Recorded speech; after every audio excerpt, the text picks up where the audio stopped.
Apakah hidup ini hanyalah sebuah komedi situasi dengan naskah yang penuh dengan rumpang alur? Kamu pasti pernah melihat masalah dalam beberapa film dan acara TV favoritmu, seperti sandal Cinderella yang tidak menghilang bersama dengan semua pakaiannya yang ajaib setelah jam menunjukkan tengah malam. Tapi pernahkah kamu berhenti sejenak untuk berpikir tentang ketidakkonsistenan realitas kita, alias rumpang alur dalam realitas kita? Bayangkan saat itu adalah Jumat malam dan kamu dan teman-temanmu pergi keluar untuk makan burger. Temanmu memesan burger keju dengan tambahan keju, dan kamu memesan hamburger dengan tambahan... Tunggu sebentar, tidak ada daging ham dalam hamburger. Jadi mengapa seseorang memutuskan untuk menyebutnya demikian? Menurut beberapa sumber, ini ada hubungannya dengan tempat asal makanan ini, bukan isinya. Hamburger mungkin diciptakan di Hamburg, Jerman, tempat pertama kali hidangan daging sapi cincang diciptakan. Tetap saja, hal ini membingungkan. Selanjutnya, ada hal lain yang membuatmu mempertanyakan kehidupan itu sendiri. Suatu hari di kelas, gurumu bercerita tentang masa prasejarah, bagaimana para pemburu pergi mencari makanan, dan para pengumpul memetik buah beri dan berbagai hal. Dia berbicara tentang betapa terbatasnya pemikiran manusia saat itu, dan saat itulah kamu tersadar, bagaimana mungkin kita berubah dari manusia gua menjadi spesies yang maju secara kognitif. Sebenarnya, evolusi kesadaran adalah sebuah misteri, bahkan bagi para ilmuwan terkemuka sekalipun. Teman kita, Charles Darwin, telah berusaha keras untuk menjelaskan bagaimana manusia berkembang sebagai sebuah spesies. Namun dia lupa untuk menjelaskan bagian kesadarannya. Tapi apa itu sebenarnya? Sebuah teori terbaru mengatakan bahwa kesadaran adalah gambaran otak yang tidak sempurna tentang aktivitasnya sendiri. Inilah masalahnya, kita sadar akan dunia internal dan eksternal kita. Kita sadar akan sebuah gambar, sama seperti kita sadar akan diri kita sendiri yang melihat sebuah gambar, atau pikiran dan emosi batin kita. Tapi sejauh inilah kita. Jadi, ya, ada rumpang alur besar di sini.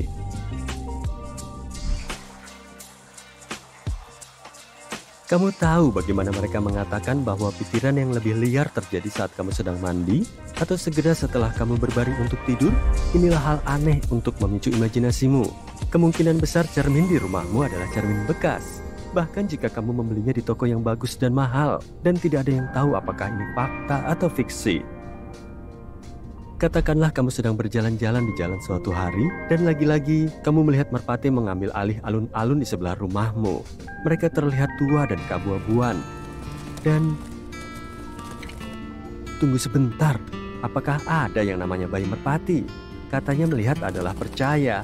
Jadi mungkin tidak apa-apa jika kita memilih untuk mengatakan bahwa kita tidak percaya dengan bayi merpati karena kita tidak pernah melihatnya satu pun.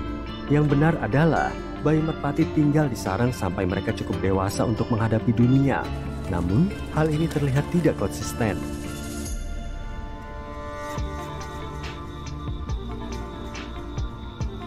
Lain kali saat gerhana total terjadi dan kamu bisa melihatnya dari belahan duniamu, tanyakan pada dirimu sendiri, bagaimana gerhana bisa terjadi secara total?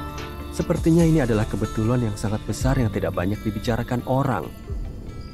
Hal ini hanya bisa terjadi karena bulan 400 kali lebih kecil daripada matahari, dan matahari 400 kali lebih jauh dari bumi daripada bulan. Siapakah yang merencanakan hal itu dengan sangat tepat? Dan berbicara tentang masalah alam semesta, rumpang alur apa yang lebih besar daripada penciptaan alam semesta? Ada yang mengatakan bahwa itu adalah dentuman besar.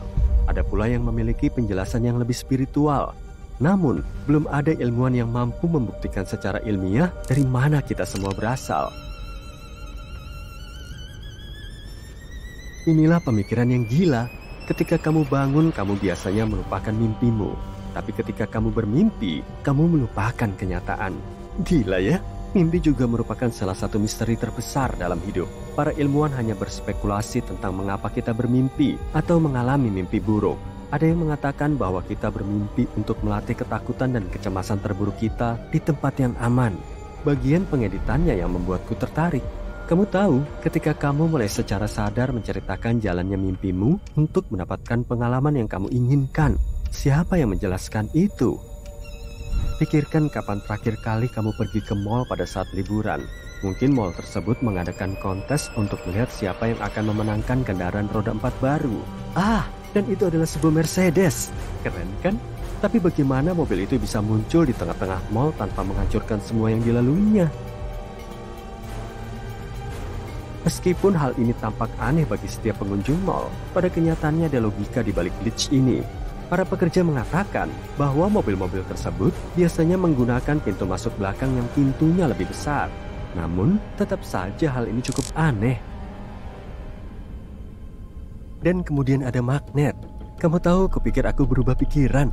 Realitas yang kita jalani ini terasa lebih mirip plot film fiksi ilmiah daripada komedi situasi komedi. Magnet adalah sesuatu yang fiksi kan? Dan mereka membuat kita bertanya-tanya tentang kekuatan tak terlihat yang bekerja di sekitar kita. Secara ilmiah, bumi adalah magnet. Para peneliti tidak benar-benar mengerti mengapa, tetapi inti bumi menciptakan medan magnet di sekitar kutub utara dan selatan. Kurang lebih itulah yang membuat magnet buatan manusia bekerja. Berbicara tentang fiksi ilmiah, aku tidak bisa memahami teori relativitas. Tentu saja, ini terbukti secara ilmiah.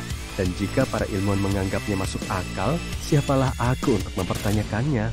Namun tetap saja, gagasan bahwa seorang astronot dapat menghabiskan 15 tahun di bumi, namun hanya berusia 7 tahun misalnya, tampaknya terlalu mustahil untuk menjadi kenyataan.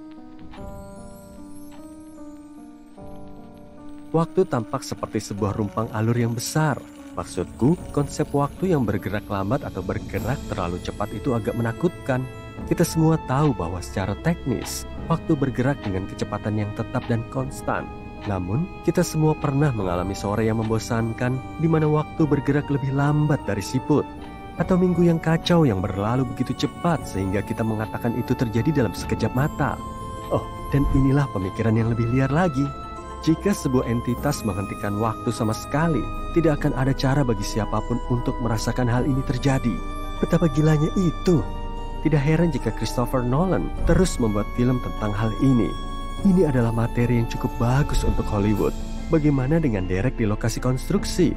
Apakah ada yang pernah menyaksikan mereka dipindahkan? Itu harus dilakukan di tengah malam karena sejujurnya, kamu terbangun dan sebuah lokasi konstruksi dipenuhi dengan derek. Dan jangan buat aku mulai membahas deja vu. Ini adalah perasaan yang paling aneh di dunia. Berjalan ke tempat yang belum pernah kamu kunjungi sebelumnya dan disusul dengan perasaan bahwa ya, kamu pernah ke sana sebelumnya dan kamu bahkan ingat apa yang dikatakan temanmu saat melewati kentang goreng. Tampaknya, sebanyak 97% dari populasi pernah mengalami hal aneh ini. Ilmu pengetahuan mengatakan bahwa deja vu adalah hasil dari miskomunikasi, sebuah ilusi yang diciptakan oleh otak kita. Kamu tahu, kita memiliki dua lobus temporal. Kedua lobus ini membantu kita mengingat kata-kata, orang-orang, dan tempat-tempat yang pernah kita kunjungi. Pada saat yang sama, mereka bertanggung jawab atas persepsi kita tentang momen saat ini. Namun terkadang, mereka menjadi bingung dan inilah saat deja vu terjadi. Ini seperti sebuah kejang yang menciptakan kerusakan di antara bagian-bagian otak, mencampur adukan ingatan masa lalu dengan saat ini. Tapi siapa yang tahu? Mungkin ini hanya glitch dalam Matrix. Dan Neo hanya bersenang-senang dengan kita. Sekarang, rumpang alur realitas yang paling utama tidak lain adalah lubang hitam. Pertama-tama, karena lubang hitam itu sendiri adalah lubang. Dan tentu saja, karena lubang hitam menyedot segala sesuatu seperti penyedot debu kosmik.